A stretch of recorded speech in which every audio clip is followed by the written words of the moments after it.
think the topic of employee engagement is really lingering in the minds of anyone who manages people or any leader that manages a business organization. It is clear that many companies are actually really struggling with low employee engagement. And that's such a terrible waste of resources, waste of money. So we need to address the topic of employee engagement. Now, I have chosen this topic specifically because several months back, I have attended the Gallup webinar in which they were presenting the 2023 report about the status of the workplace. And honestly speaking, I was totally shocked. I really didn't expect that. They were looking at the whole world and then they were zooming in on Europe. So already these statistics, when it comes to employee engagement, they were pretty appalling. But when they zoomed in on Europe only, and we're all based in Europe, or vast majority are, they were simply unbelievable. So I thought, what is going on in here? This is such an issue and we need to talk about it and we need to see ways how to turn it around. So for those of you who have not seen my millions of LinkedIn posts on employee engagement, the statistics show this. Only 13%, 13% of employees are actually thriving in the workplace.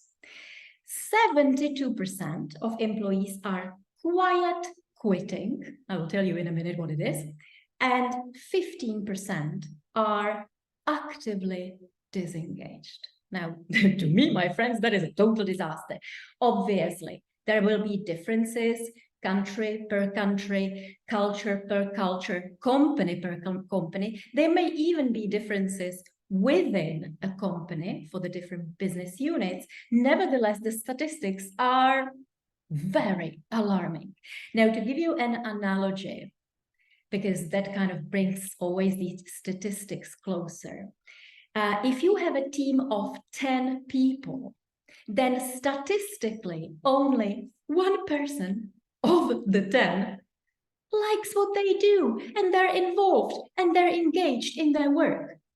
7 people may be physically present at the office. They are logged in their computers, but they're not quite sure what to do and why it matters. And 1 person out of these 10 experience significant frustration and they're probably searching for a job. So as you can see, it's pretty much a disaster.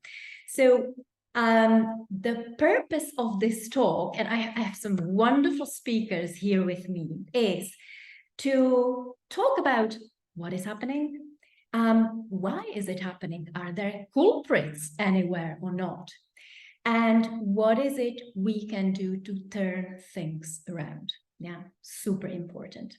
Now, for those of you who are coming to the SHELeads online talks for the first time and you see me for the first time, my name is Alena Huberová and I am the founder of the SHELeads program, which is a holistic leadership program for female executives, female leaders. And I've got wonderful guests here with me, which I will introduce in just a moment. Before I do, let me just tell you that these SHELeads coffee talks, they happen several times a year, and we always address some kind of hot and burning topic that managers or leaders are facing. And this particular talk is taking place in order to celebrate the upcoming new cohort of the SHELeads program. So, promotion in here, if we have any ladies in the room, ladies who are really keen on developing in your career, advancing, or even changing your career, and you're committed to your own growth as a person, as a professional, and as a leader, please talk to me. have the SHELeads program on the radar, because we're going through the enrollment right now. And the next group of female executives from all parts of the world will be starting on the 27th of September. Okay, so talk to me. So that was a little promotion that I wanted to do prior to jumping into our talk. And one more thing, logistics. So it's always really nice to see the people. So if you have any possibility to switch the camera on so that we can see your wonderful not places. We also want to see wonderful places, but in this case, we want to see wonderful faces. Please do that. It's much more comfortable for us to talk to real people than just little icons. Yeah. So if I can ask you that, yeah, the recording is being done, as you have noticed. And we have the chat, my friends. So whilst we are talking, I'm definitely, I'm going to be moderating the discussion, but you can at any stage put your comments or observations or questions in the chat. And we will be looking periodically at the chat, and we will be also picking your questions. We won't be able to do it with all the questions, but we will be picking the questions and try to handle them in between all of us, myself and the speakers. Yeah, so that is the deal. I hope you're comfortable and looking forward to what we're going to find out from our wonderful guests. So let's talk about our guests. I have in the past week provided you with little mini bios of each one of our guests. They are pretty impressive, let me tell you. I'm not going to be going through the entire bio, because that way we wouldn't get to the subject of this talk, but I will just give you their function so that you know who they are, and then you can dive into their bios later on. You can see it on the LinkedIn. So the first guest here with me is a lady, Daniela Hlavačková. So Daniela, hello to you. Super happy to have you here. Daniela, for your information, is currently serving as the marketing director at Mars for Central Europe. And Daniela manages over 40 associates spanning 4 different markets.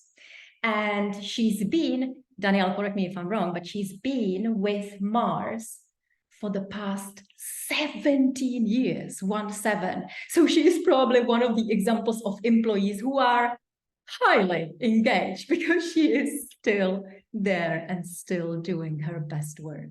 Yeah, so Daniela, super happy to have you here. Yeah. Hello, everyone. Nice to be here. Thank you. Good. Our next speaker is Philip Kirchner, who is the COO and co-founder of a company called Uplifting. Uplifting is a company that has grown tremendously. Again, Philip, correct me if I'm wrong, but I understand that you now have more than 100 employees, something like that? Is that? It's actually almost 200.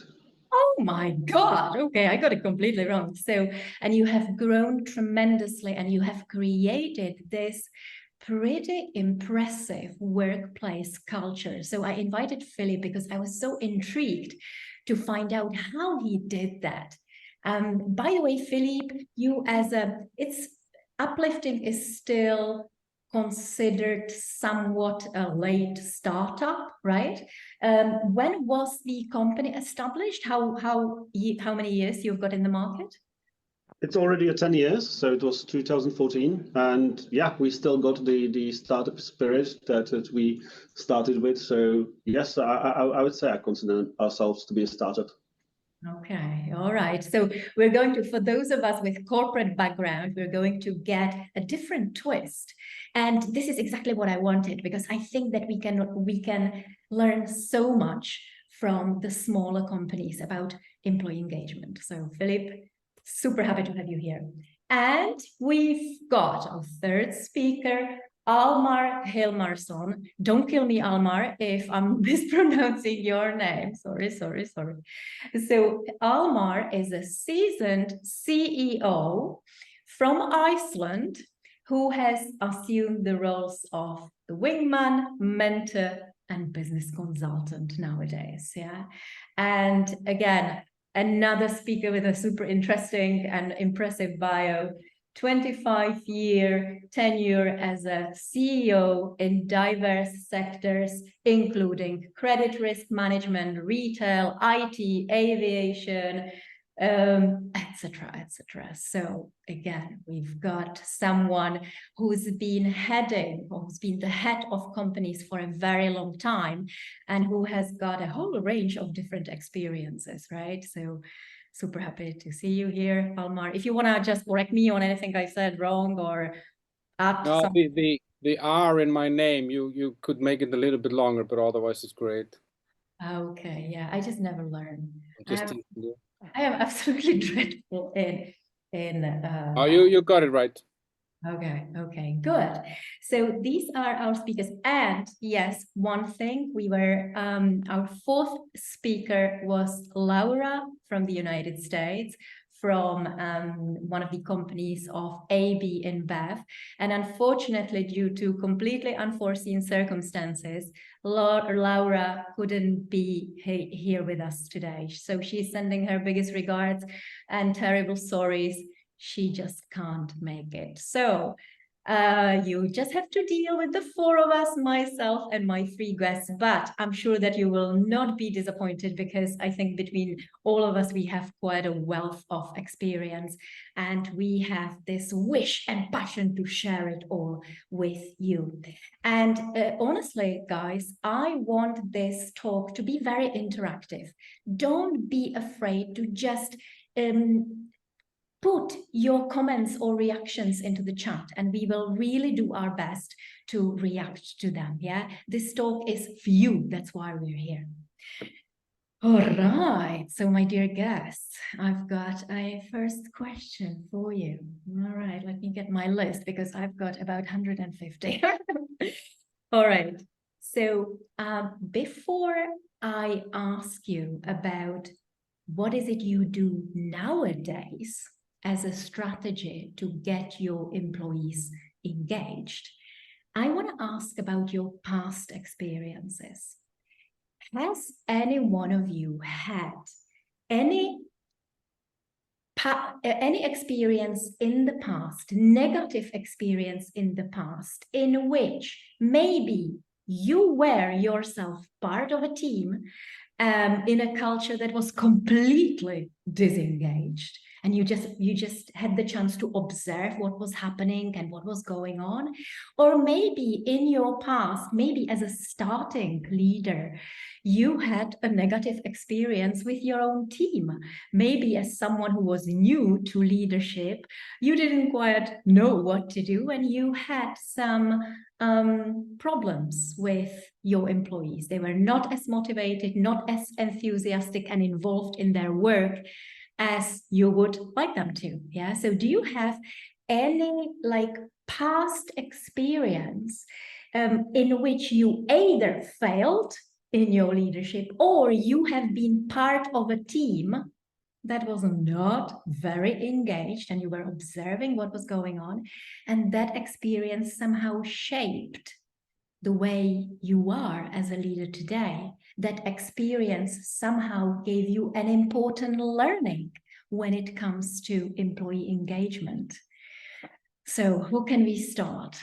I'm just looking at Almar, you're the one I see on my screen. So since I know that you've led so many companies, and I would love to hear from you. Have you had that negative experience that shaped you in some way, that taught you a lesson about employee engagement?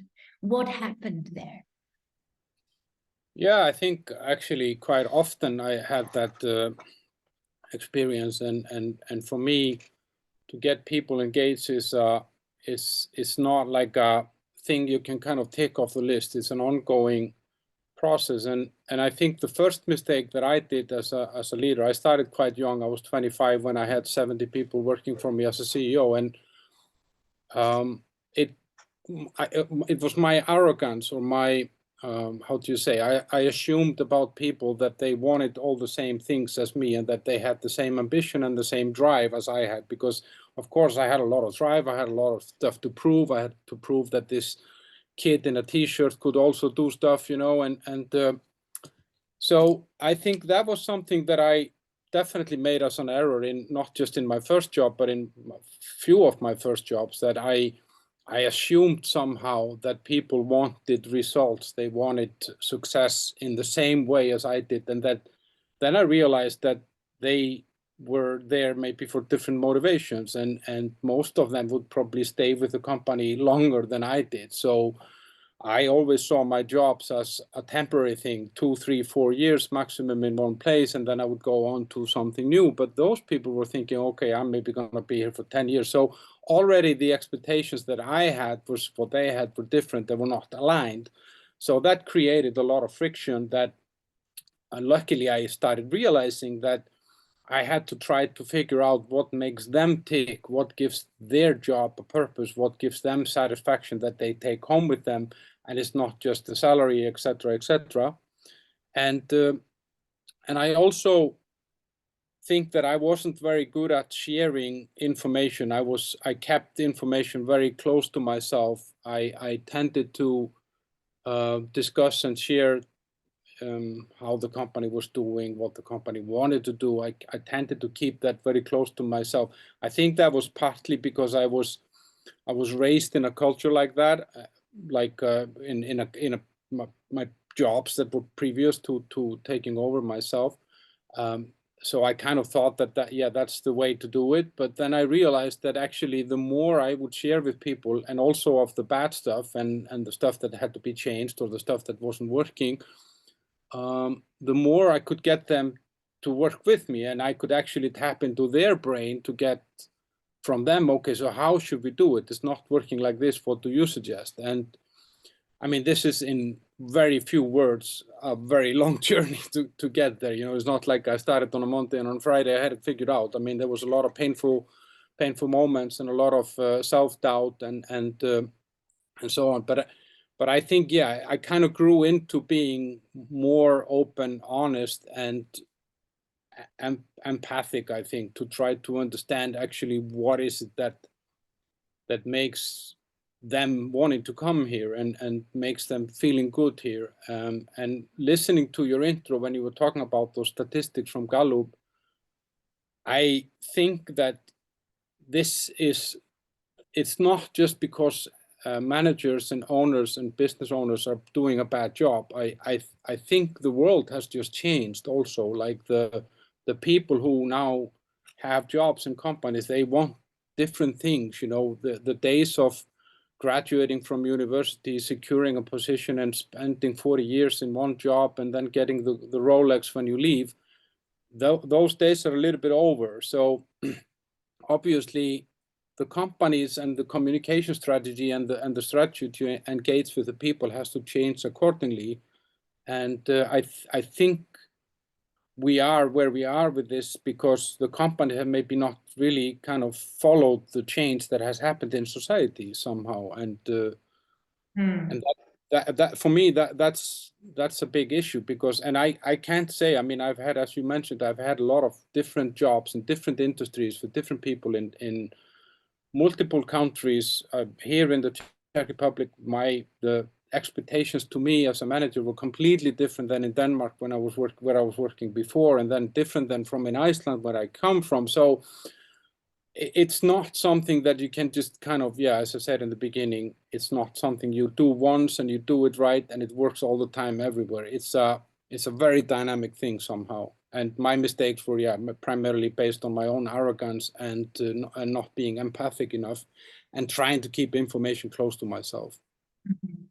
Yes, that makes sense.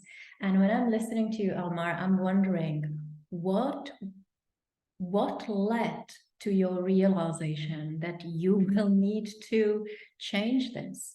What led to the realization that you were a little bit arrogant, that you were assuming a bit too much, that people want the same thing?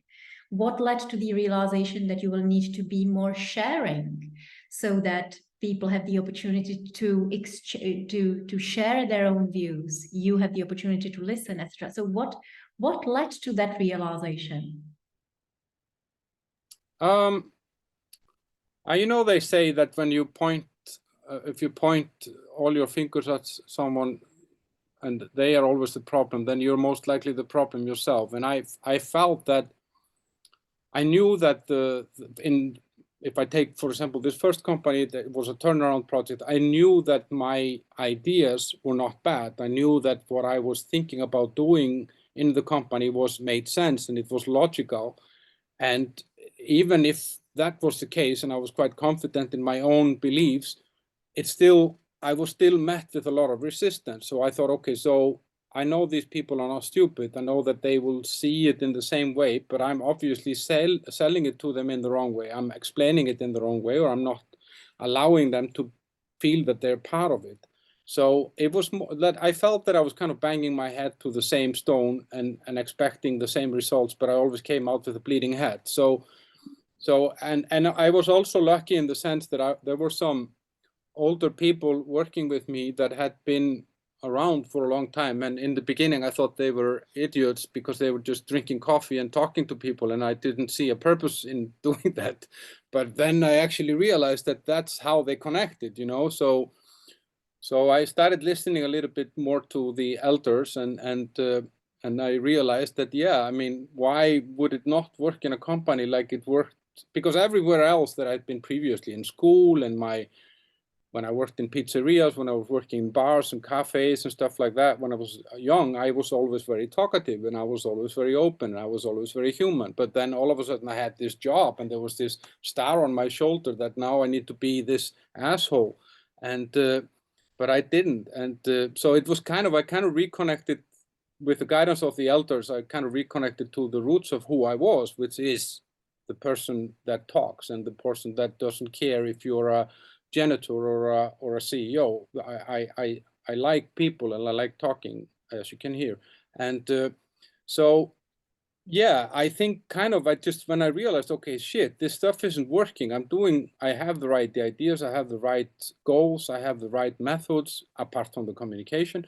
So I need to look inside. I'm obviously doing something wrong. Mm-hmm. Yeah. Self-awareness, isn't that such a big deal, right?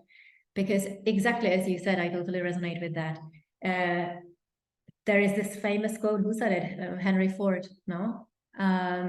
If you always do what you've always done, you will always get what you always got. So at least, Almar, in your arrogance, you remained open-minded and you remained observant to what is happening, and you were analyzing and you were applying corrective actions, right? And at the end, that led to success. And also, as you said, I love that you started to reconnect back to yourself, right? Like it's almost like putting that mask off and becoming the person who you truly are. Right? Yeah. Not some kind of image of a CEO that you feel you need to be.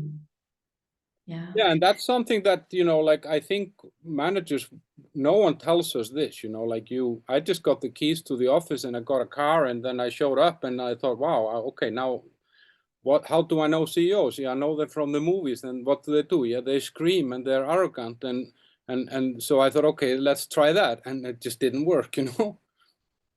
Yeah, okay.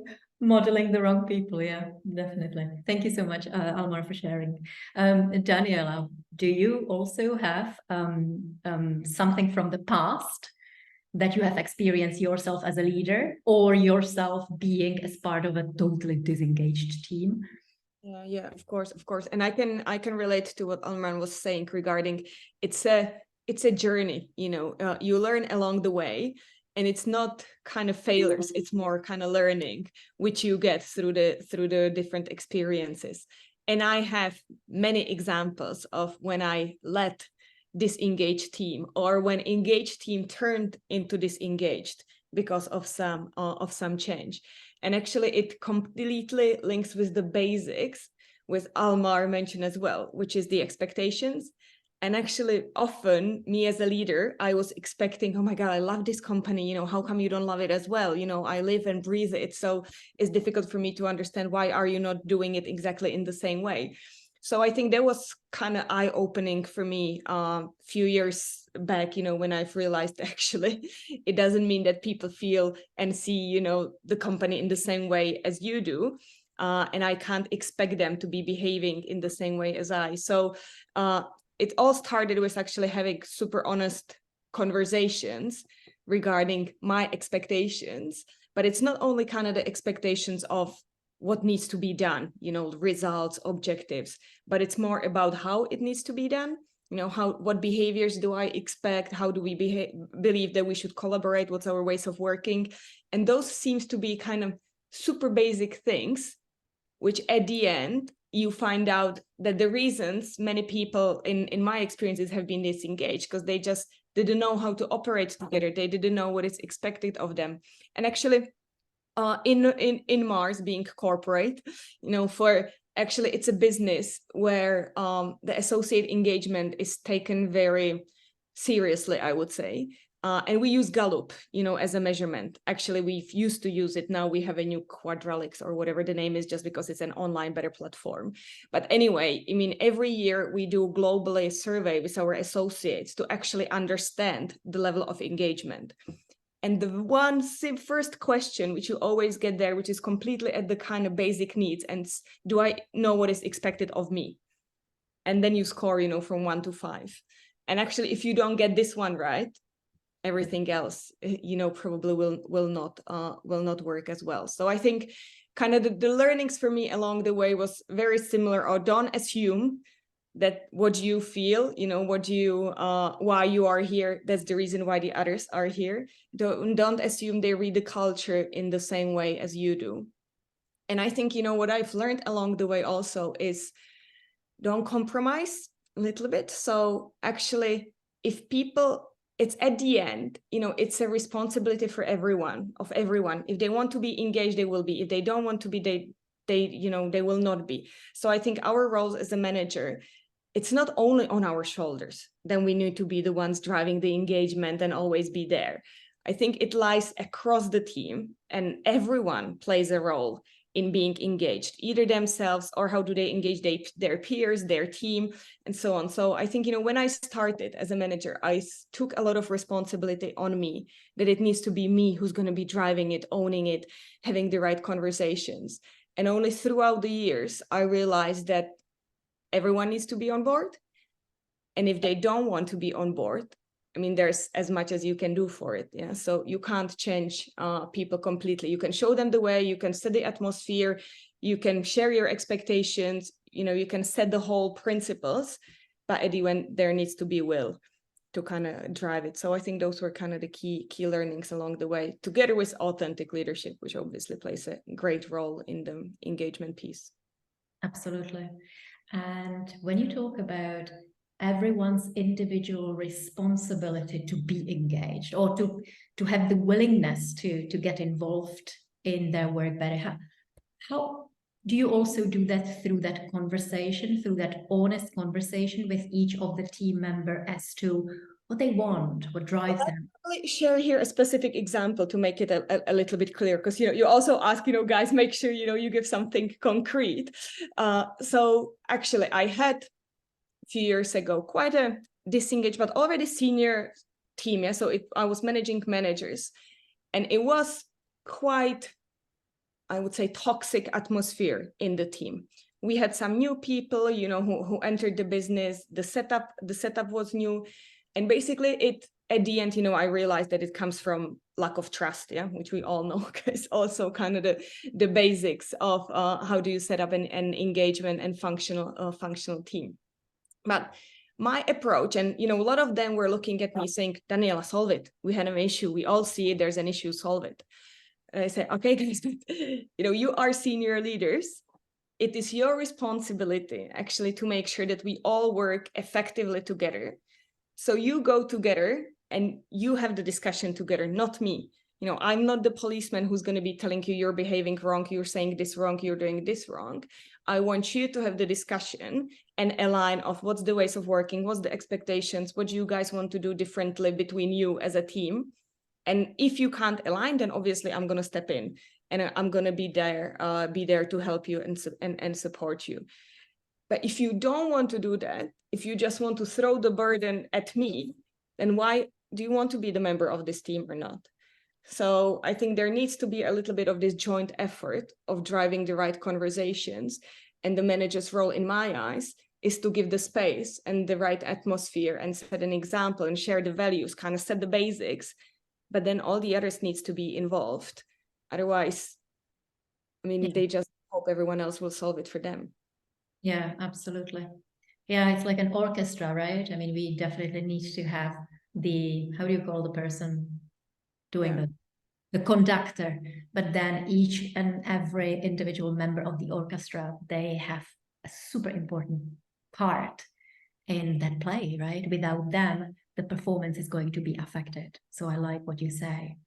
We need to kind of set some bases, set some foundations, clear expectations, but then every single one needs to be proactive and accountable also for their own performance and for how they manage their teams. Great. Philippe, that leaves you with that same question and a past experience that really taught you a lot about engagement. Okay, so I think that like what is our constant struggle with engagement is that we are growing. We are growing as a company, and we've grown in 10 years from like 4 people toward the 200.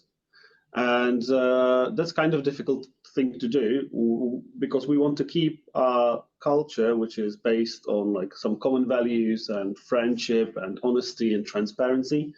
And it doesn't always work that way if there are many new people in the house.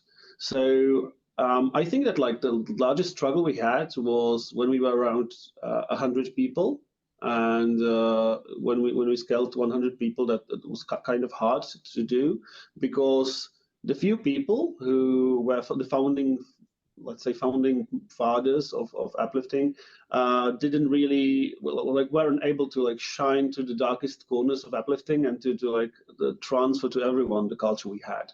So that's one thing we needed to solve. It was like, I don't know, like 4 years ago. And right now we are struggling again, and that's because we are let's say splitting the company into several tribes, and each tribe has a different aim and different mission, and we are just finding out like how to do this properly, how to make it in a way that everyone's engaged and everybody knows what their mission is, and yeah, so that's another struggle. So yeah. Philippe, when it comes, this is an issue for many managers, especially those who are given the responsibility of established teams. So how did you, with all these new people coming, each one of them is a different world, what worked for you? How did you get them on board quickly, make them familiar with what the values of the company are? How did you achieve that? Yeah. So what I think is like essential is to have the culture not just in some unwritten form that permeates throughout the company, but also have it written somewhere, to have the values written, the mission written, and for everyone to be aligned on this. And when a new person enters the company, they need to be able to find these resources and not just to like feel how the company goes, but also to be able to go through it in a written, friendly form, and to also supply any mechanisms that people would need to have to clear any difficulties. So, for example, people have mentors with them, and like after some months when you are here at Uplifting, we have a sit together with our Council of Elders, which is technically a corporate board, and with the person that arrived at the company, and we asked them about like how do they feel in the company, what do they want to change, and what they like, what they dislike, and stuff like that. And yeah, it's a like the best possible way how to, from my experience, how to make people engaged is to tell them that we want them to change the company for better. We want them to make the company in their own image and as they would like to have it, and to give them the tools, to give them the opportunity to do it, and most importantly, to give them the resources, be it well, cash, but also the time they need. So yeah, that'd be my 10 cents on this issue. Right, yeah. And I just wonder, Philippe, when it comes to recruiting all these people, because your company is growing so fast, do you also play a special emphasis that the person already in the interviews, they get a bit more familiar about who you guys are all about, and you know, just to make sure that there is a good fit? Do you do anything? Yeah. Yeah, I think that is one of the most essential roles of HR. Isn't to like pick people who are able to perform their duties, but also people who are a good match for the company's culture. And it's not just the one way that the people are fit for the company, but also the question is also if the company is fit for the person that we are trying to hire. And if we can align the goals that we have and goals that the person who is asking for the job has. And we also have some questions which tell us a bit about if the person is able to be part of the company. And for example, my favorite question is, in your last job, you were there for a few years, and if a CEO goes to you and tells you what do I change about this company to make people more happy here, the person somehow always has an answer because they are leaving for whatever reason. But what's more important is the follow-up question, and that's, what did you do about it? Because if the person says I don't know, I didn't really change anything and I didn't tell anyone and now I'm leaving the company, that's not really the mindset we want, because that will be a person who we can't really engage. That person cannot be engaged because he's not looking for engagement. It can be a good worker, I'm not saying that. He may have different priorities, but he will never be the engaged person that will make the company better. So yeah, the recruitment process is really important, and I would say it's a great filter to keep the company culture the same as it is. Yeah, I love that question. It gives you so much information, right? Yep. So much information about what kind of attitude the person has, whether they have the natural problem-solving ability or they rather remain passive, be the victim of circumstances, right? Brilliant question. Yeah, I hope you guys are writing down. I'm gonna make my own notes there. Good. By the way, Daniela, Almar, do you have, before I move to the next question, do you have anything else to add to what you have heard, or do you want to ask anything to each other before I move?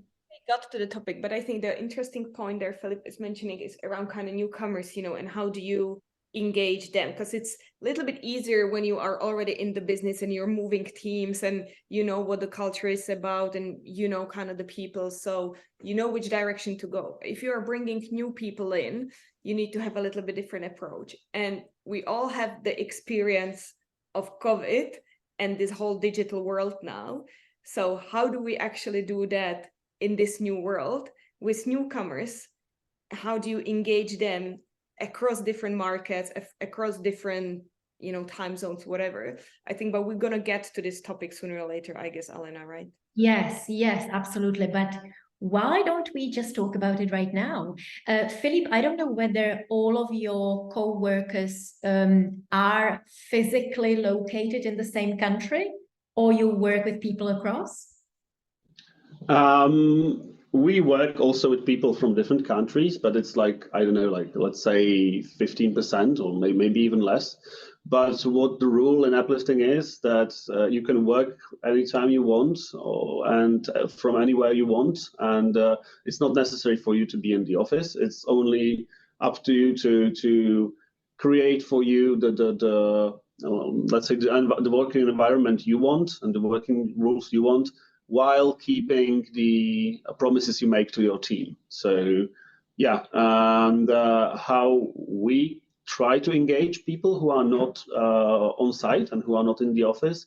It's mostly about like those people having people to talk to. So we have the mentor who is taking care about the let's say competency growth of the uplifter. We have HR buddy, who is someone who can the person talk to about things which are less tied to, let's say, the competency and the project, but and more about their working life and also a bit personal life. We have team lead, who is responsible for people being happy on the project or steering the project in, let's say, a different way, or yeah. And yeah, then there is the Council of Elders, which is the, as I mentioned, like the corporate board, and that's a public meeting happening each 2 weeks, and anyone can go there with any kind of suggestion, any kind of proposal, and we will discuss it in front of the whole company, and if it makes sense, then we will just change the company.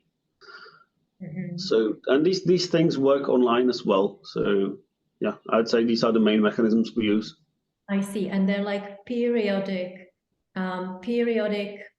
touch base with the new ones, right? It's not when they want it, but there is some kind of weekly update with the mentor, with the team lead.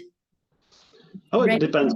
Yeah, it depends on the people. Like as Almar mentioned, one of the greatest thoughts here was that like you have to, as a leader, approach people individually, because each person is different, each person has different goals, and each person has different motivations. So these things can't be really like set in stone, and it's like each week you have this meeting. It's more like the people who are in contact with you decide together with you like what is the right frequency for you, and sometimes it varies for different people across the year because people change.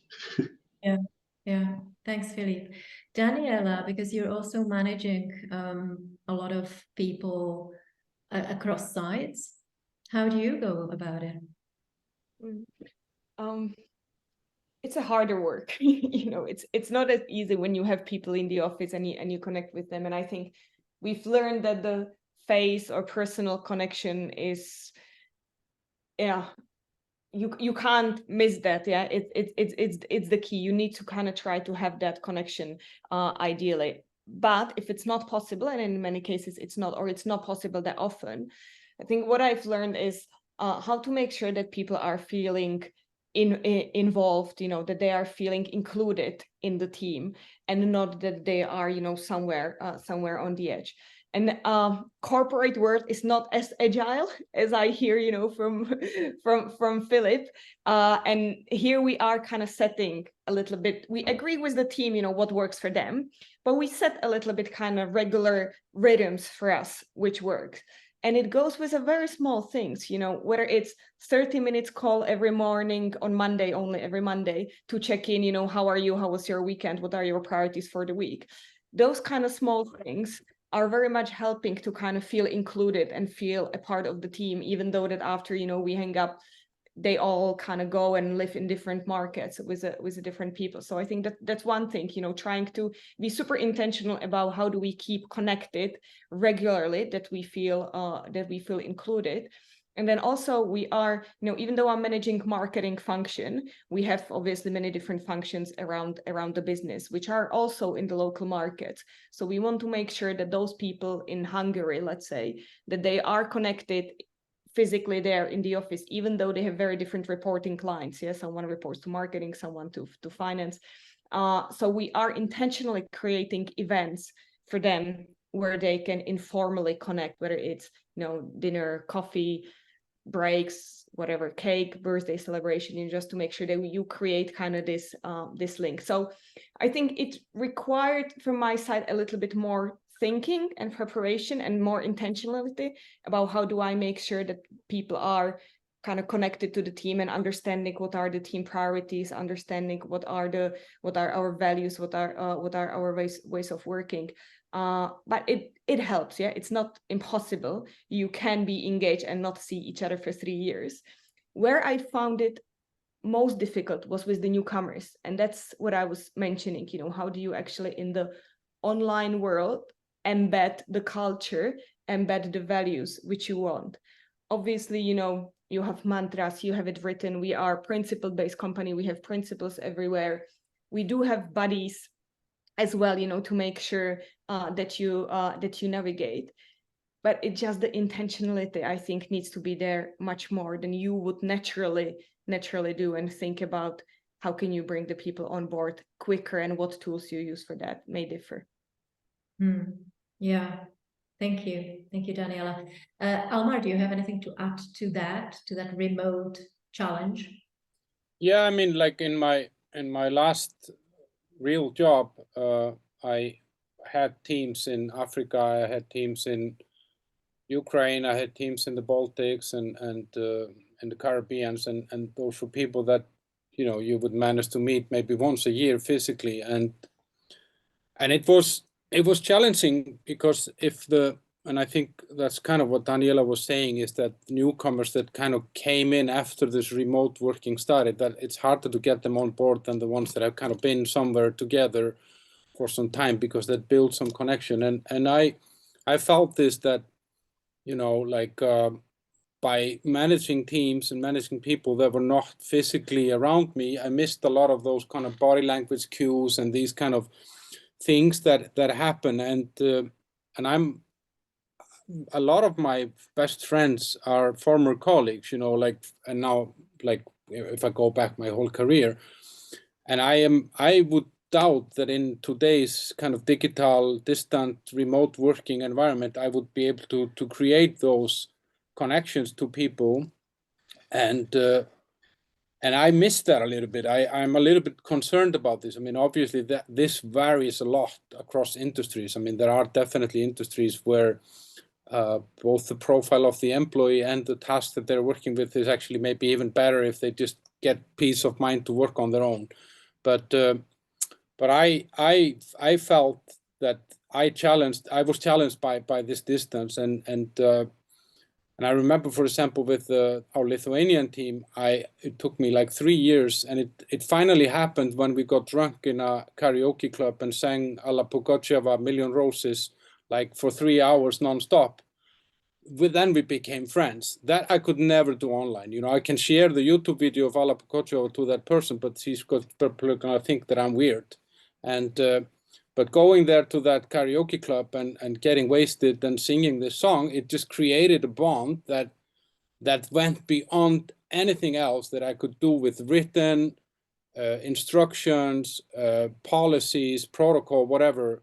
This was a real fucking bond, you know, like, so, excuse me for the language, but and I know this is very old school, and I know this is not like 2023, but we are still human, you know, and often these things happen this way. And I'm a little bit concerned about this, because if I had a job where I felt that, okay, I just need to show up to this meeting once a week or twice a week, and I just need to deliver my stuff, I would never see, I'm not doing this for anyone else than myself. I'm just doing this to keep my job, to get my salary.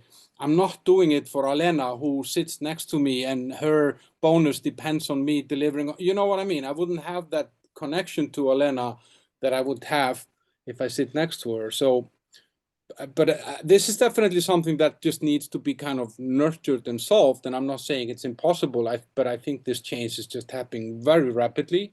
And we are still humans. We are still the monkeys that need this group feel, you know?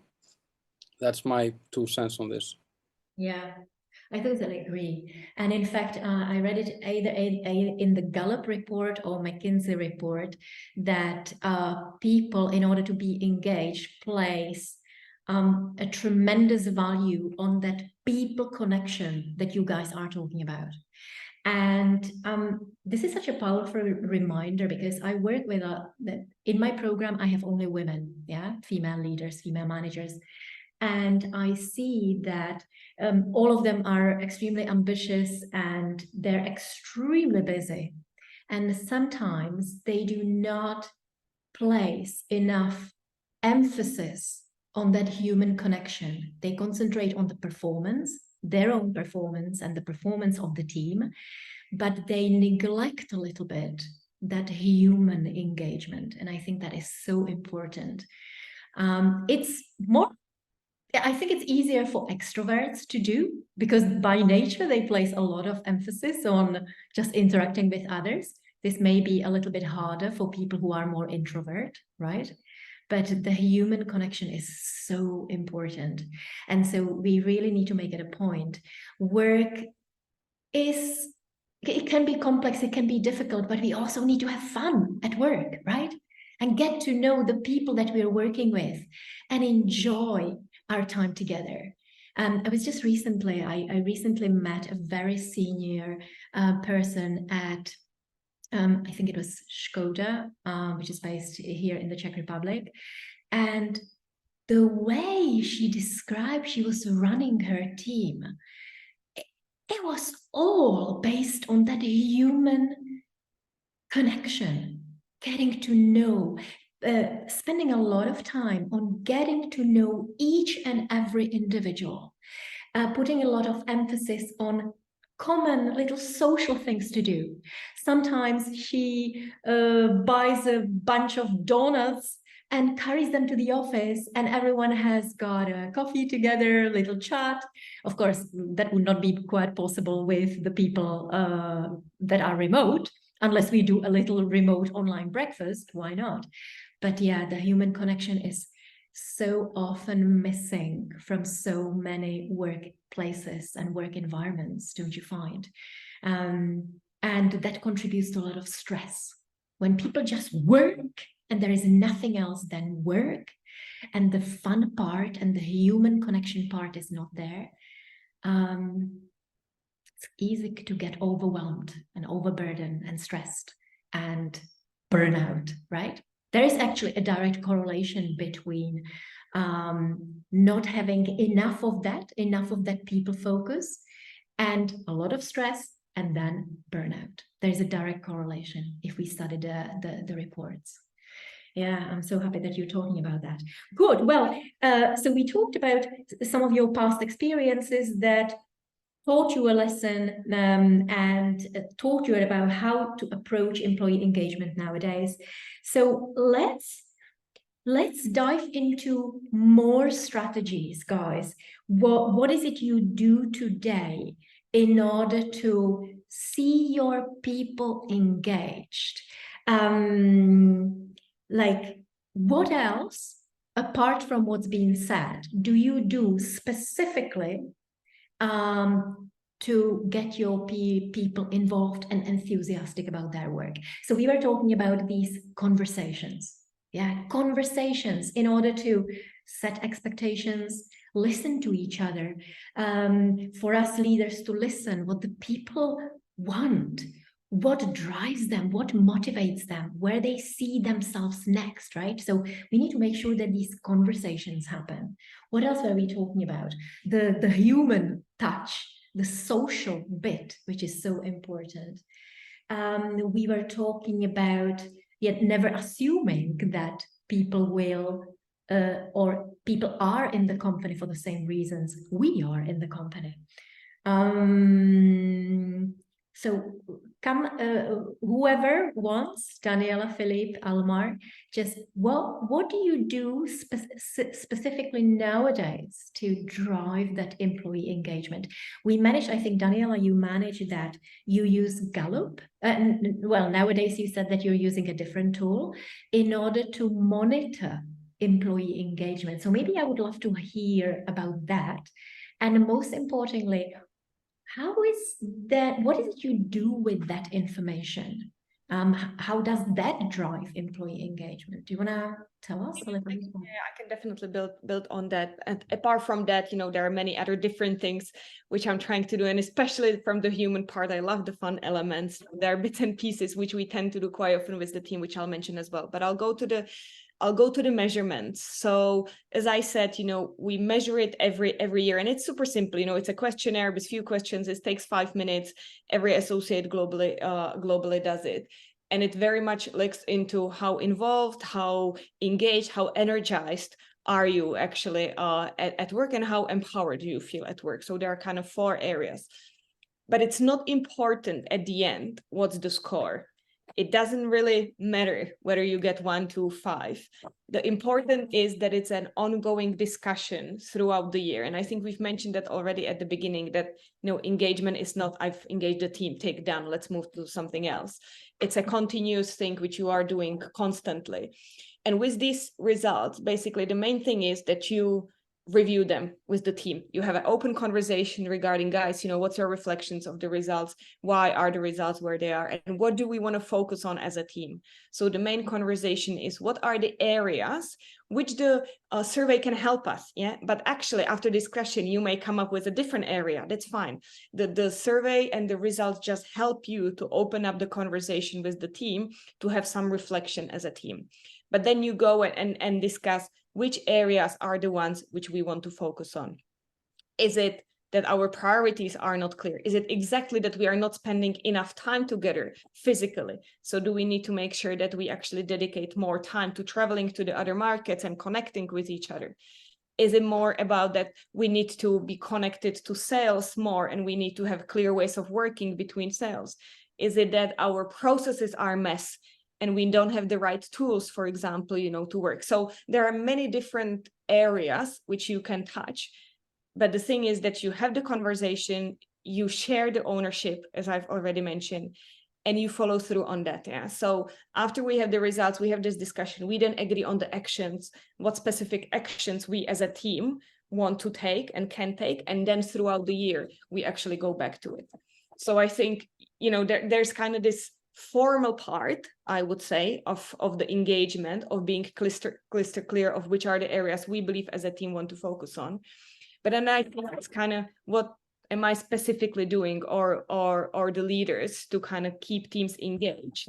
I think generally this open, authentic discussion is definitely key. But you've mentioned already that getting to know each other and understanding each other's needs, it's super critical. And when I've mentioned the fun parts, what I like to do with my team is those kind of silly games, when we have meetings or kind of team meetings together. And at the beginning of each team meeting, we start obviously with, oh, okay, how are you? Check in, blah, blah, blah.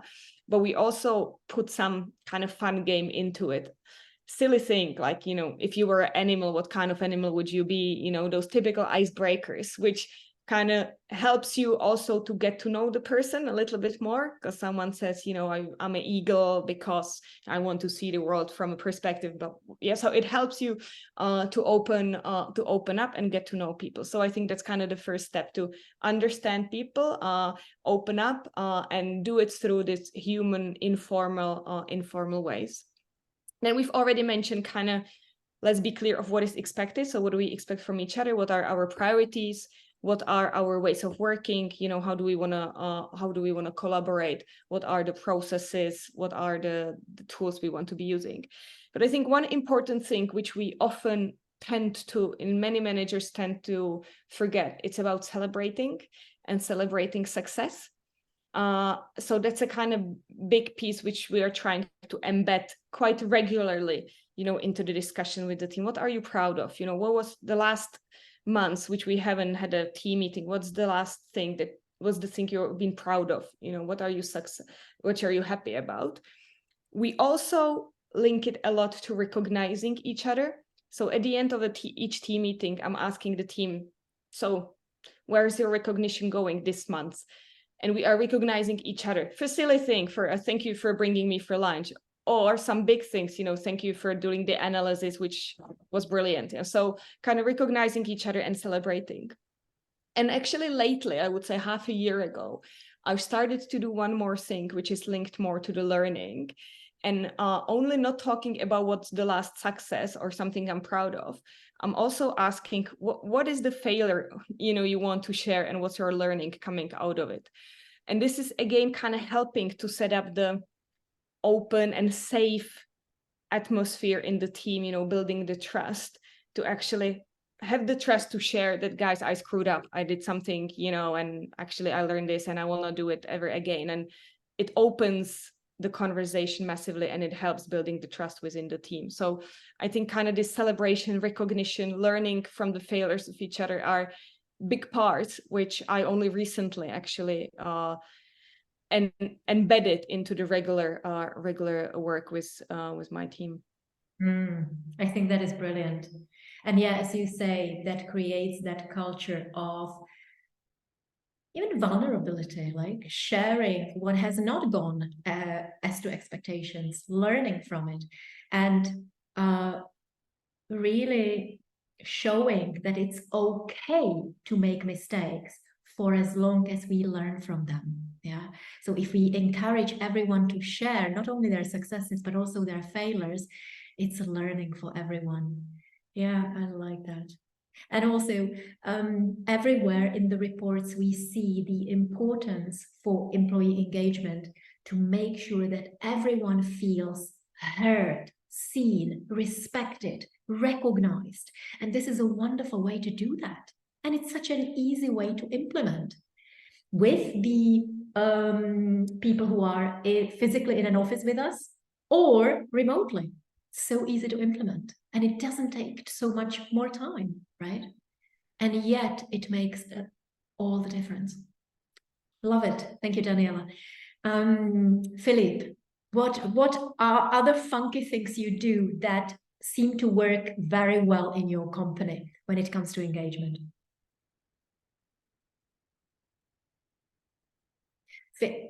Philippe, you're unmuted. Yeah. Perfect.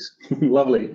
So what I think is one of the best initiatives we've had towards engagement is that we started a few years ago, like 2 years ago, to work strongly with leaders in uplifting, and we basically created a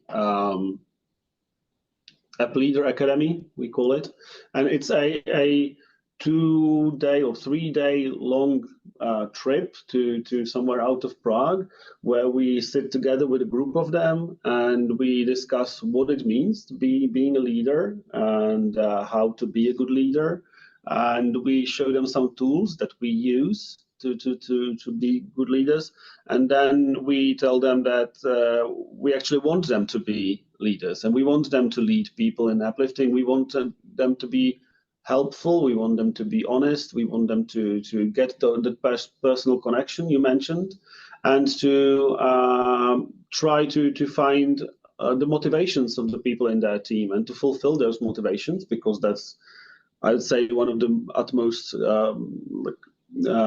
competences of a leader.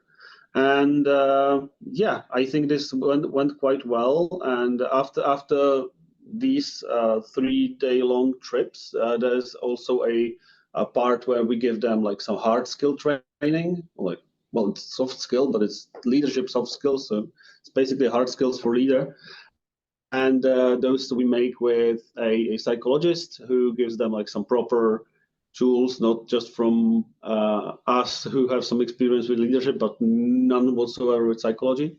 And yeah, the education of people who should be leaders in the company is extremely important, I'd say.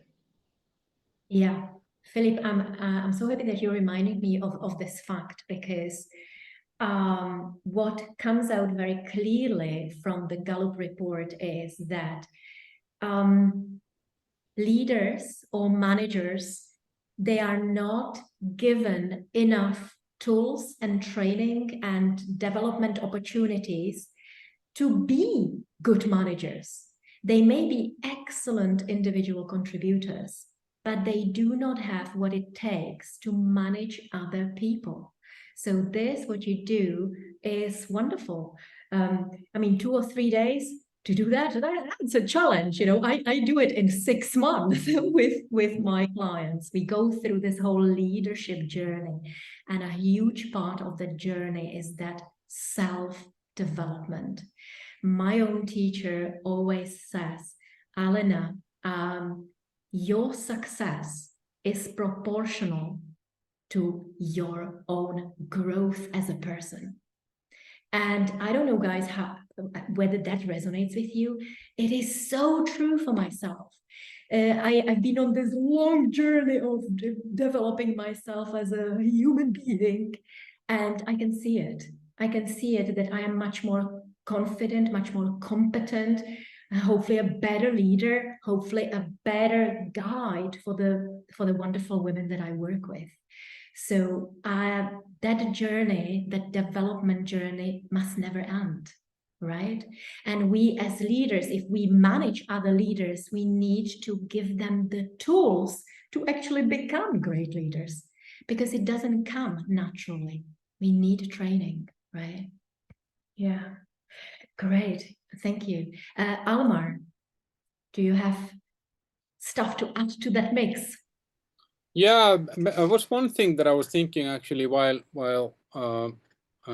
were talking, while Daniela was talking about the this office engagement, and I think, I mean, it's a little bit kind of a side note that I have noticed, because a lot of the people that I'm working with, individuals that I'm working with, are expats that are living here in Prague, and what I have noticed, what happened to them is that the remote work is fine for finer for the locals, because they have their support network, they have their friends, they have their families, they have a social network around them that has been there because it's their home country. But the expats are a little bit lost, I feel. That's kind of my temperature check on this, because for them, going to an office was not just about doing the job, but it was also to meet other people and to communicate. And that kind of maybe segues me into a little bit when I came here to Prague in 2009, I didn't know anybody here, and I didn't know anything. I had never been to the city. I didn't know the company. I didn't know the culture or anything like that. And I was I was lonely, you know. I didn't have anyone. I didn't have friends or anything. And some of my my attempts to make friends here would be I could write a book about that. But the office served a very different purpose for me. But obviously I was there as a leader as well. But I tried, and that actually then helped me with the employee engagements, is that I tried to build connections to individuals within the business. And to be very honest, in the beginning, it was in a strategic way. For example, I always made sure that I was friends with the girls in the reception, because they spoke to everybody in the company. Everybody came in through the front door. Everybody talked to them. And they always, when I felt, okay, I need to know what's going on here now, then I could take them for coffee and I could say, okay, so what's happening? And I wasn't asking them to spill the beans or tell me some secrets or anything, but they always kind of gave me the ups and downs of how people were feeling.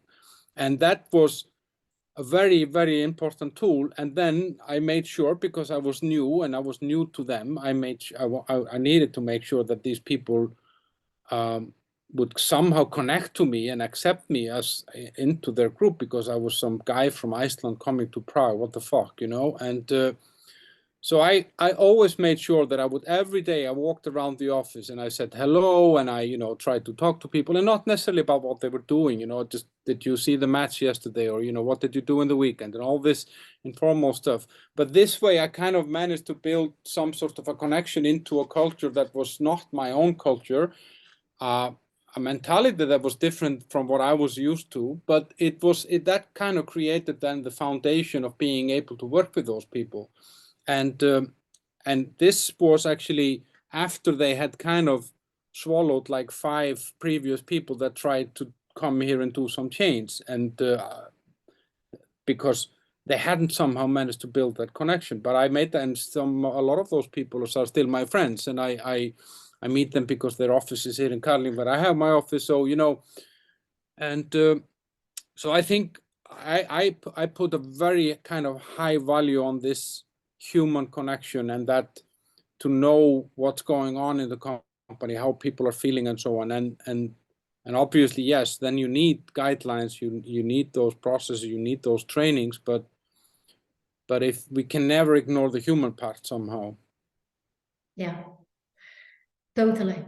And for that, we need to also help some people to develop the right people skills, because not everyone has got that, right? And especially now with the digital generation coming, they find it very difficult to relate to other people outside of the online world. So that human connection requires people to develop their skills to interact with others, right? So important. Good. Okay. So I'm aware of time. We've got 15 more minutes to go. My dear friends in the audience, if you have specific questions, please, we want to see them in the chat, because otherwise I will have 25 other questions. Yeah. So feel free to just drop your comments or stuff you want to ask in the chat.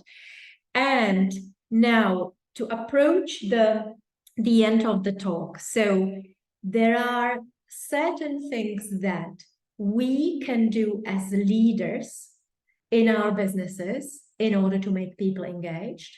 And then there are certain things that need to be done systemically by the company in order to make sure that the people are engaged, right?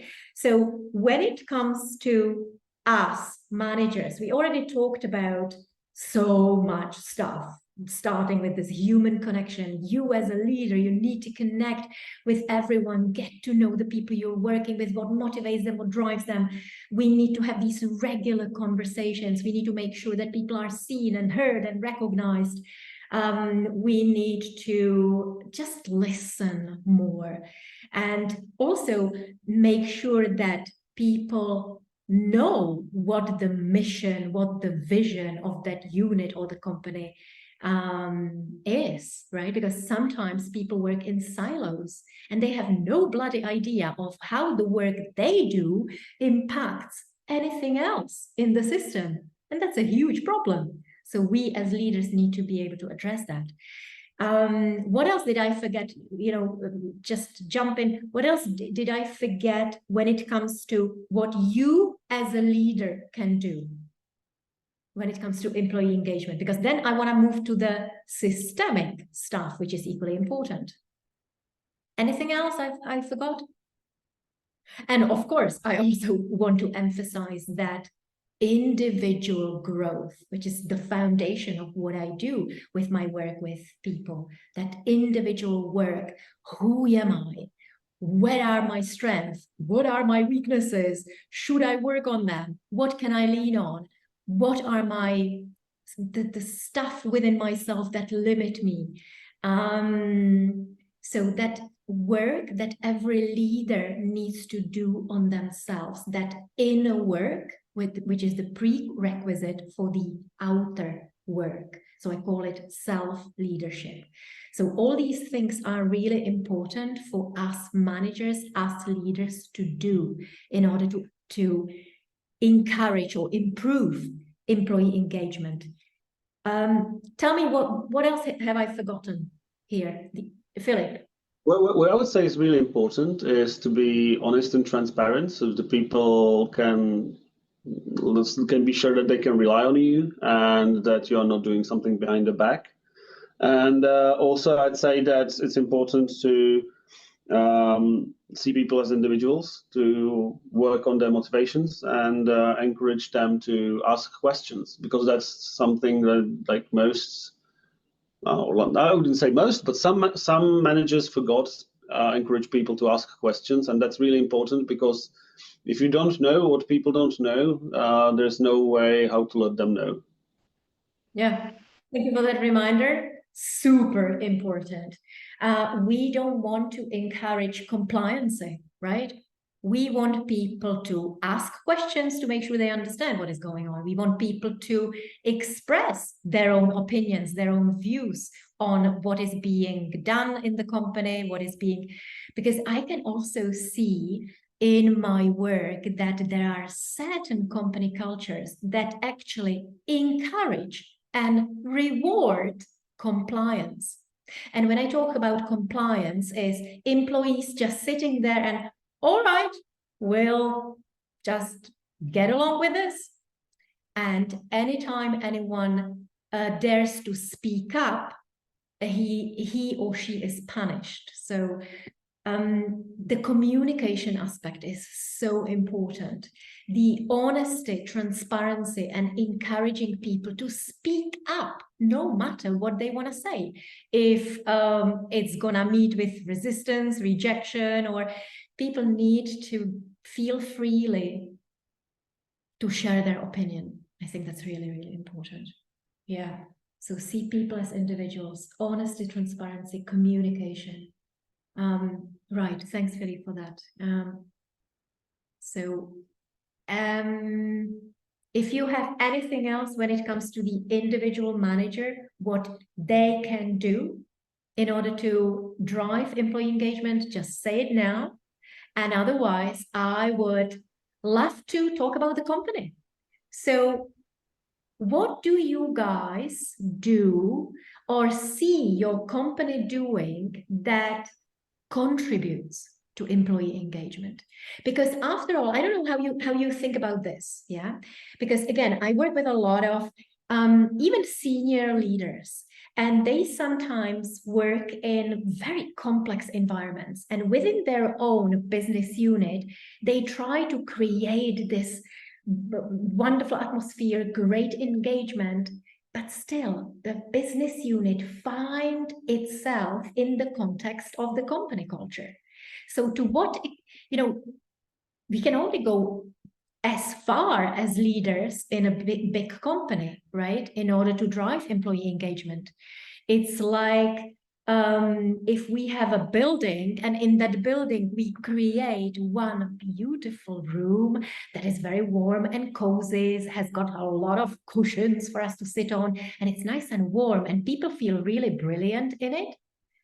But that room is in a building that is falling apart, right?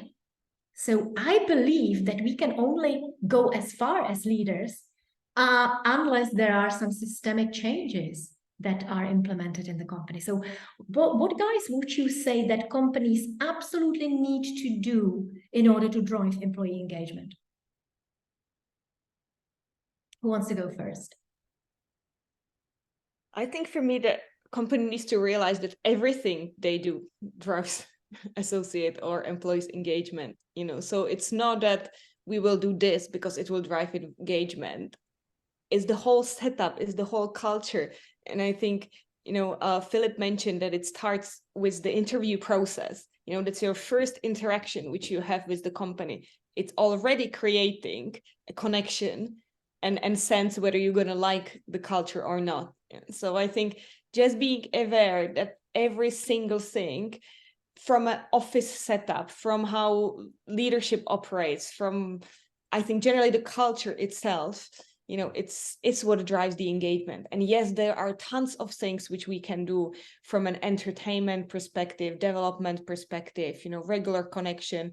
We can run high performing collaboration workshops, whatever you can think about. But at the end is the holistic view of the company itself and its approach to its employees. It's what, in my view, drives the engagement. Yeah. And would you say that every single leader needs to contribute to, or needs to provide feedback with the company, so that, because who is the company? I mean, are we talking about HR, or we're talking about... I think that it's actually everyone's responsibility. You shape the company, you behave in the way you want to behave, you want the company to behave towards you. Yeah. So I think all the employees are shaping the culture itself. Yeah. So when you say the company did this, like who? Yeah, absolutely. We've got some questions. We've got Anna asking, if any one of you have got an example of a situation when you felt disengaged as an employee yourself, yeah, what was the root cause and how did you manage to overcome it? Daniela, Philip, Almar, did you have a case like that in which you felt disengaged? Yeah, I mean, I grew up I started working when I was 9 years old, and I grew up in a culture where you would call an asshole every single day. So So my skin was pretty thick when I started having like a full-time job. But I remember there was a company where I worked for a few months, which was actually probably the best decision I made, because that made me go to university and to become a lawyer. But because I knew that this was not how I wanted to be treated in my life. But there was a company which measured basically everything that we did, and which was great, because that was in some way transparent and we knew exactly what was expected of us. It was a warehouse, and but they had these silly rules that nobody could call you during work hours, not even when you were having lunch. And I remember there was because I liked the transparency of the measurement of your efficiency and all that. I was very happy with that. But the leadership was unnecessary. It was obviously an insecure manager. He screamed very much about things that didn't need to be screamed at. And I remember once I went to the toilet and he came knocking on the door and told me that I could go to the toilet during lunch. And that was kind of where I realized, okay, so I'm hitting all my goals here. I'm doing everything that is expected of me. I show up every day. I'm never sick. I do my work with the best ability that I have, and I put as much quality into it as I get. It was not like a very complicated job, but it was still a job, and it was necessary, because without me, the shelves of the supermarket would have been empty. And so I thought, okay, no, this is where they lose me. So I left and I went to school instead, which turned out to be the best decision I made. But I think for me personally, the most important thing I will follow a leader that I see willing to make the same sacrifices as he or she expects me to do. If I can identify with that person's effort, energy, and desire, and then I will follow that leader. I would never follow someone who comes in 4 hours after everybody else came in and leaves 3 hours earlier than the rest of the people. And it's amazing how much these simple things can do for a company. If people see that the manager or the leader or the CEO or the owner is willing to put in the hard work and it treats you with respect, they can kind of get you to do almost whatever. And I felt that in this company, which I mentioned, where you couldn't go to the bathroom except at 12 o'clock and then after work, then that was unreal. You know, that they were missing it somehow. Right. Okay. Unfortunately, that guy became the CEO of IKEA in Iceland, but I don't know. Interesting. Maybe some of us didn't want to hear just that. Okay, we have another question from Sharka. Is there a leader in your career experience which you see as an inspiration for yourself, and why? What does this leader do differently compared to others? Who would like to answer? Anyone like that in your lives, guys? Someone who is a true example for you. I think, along the way, I've seen a lot of role models within our business, actually, and kind of they were inspirational, or they had things I want to do. I want to be like them. But I think what helped me the most is see the leaders which I didn't want to be like. So I think that's probably what I learned the most along the way, having managers or seeing leaders which either behave not according to my values, or disrespectfully, or hierarchically. And this was exactly the point when I said, oh my God, I just believe I hope I don't come across as them. I want to make sure that I pay attention to not doing this specifically, micromanager meant I hate. Yeah. So when I had a manager who was micromanager, I was like, okay, you lost me. And it's exactly something I will never, ever do in my life. So I think it's more kind of the negative experience which helped me shape the direction where I want to go. Wonderful. Okay.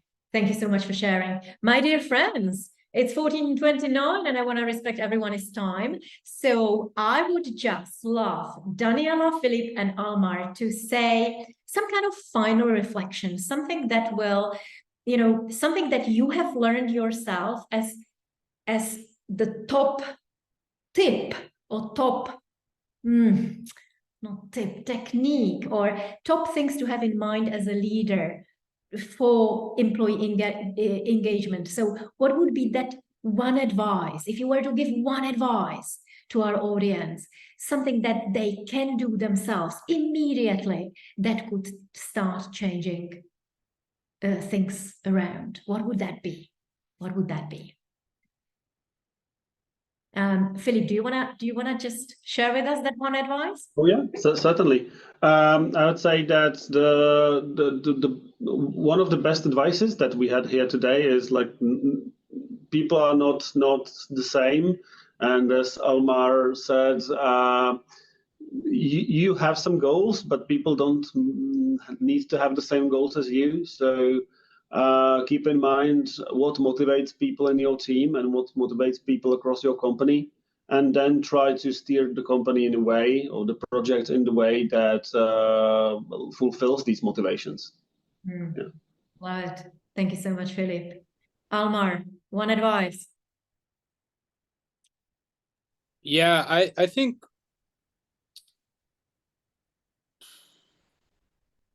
I don't know how to say it in a short way. Yeah, I think it's an evolving thing. It's a never-ending thing. Like and it starts with communication, and that can be through behavior, and that can be through channels, that can be through text, that can be through words. I would say never talk down to them. Never talk down to people that you. I think that is wherever that is in a written form, whether it's in a verbal form, and I say this because I realized that in some situations, especially the tougher ones, if I placed myself physically with the people that I was talking to versus standing on some podium or being somewhere speaking into a microphone, I would rather stand on a table in the middle of the kitchen and talk to them without a microphone to make it just was I was more there with them. You know what I mean? You have to be in the trenches with them, especially when shit hits the fan.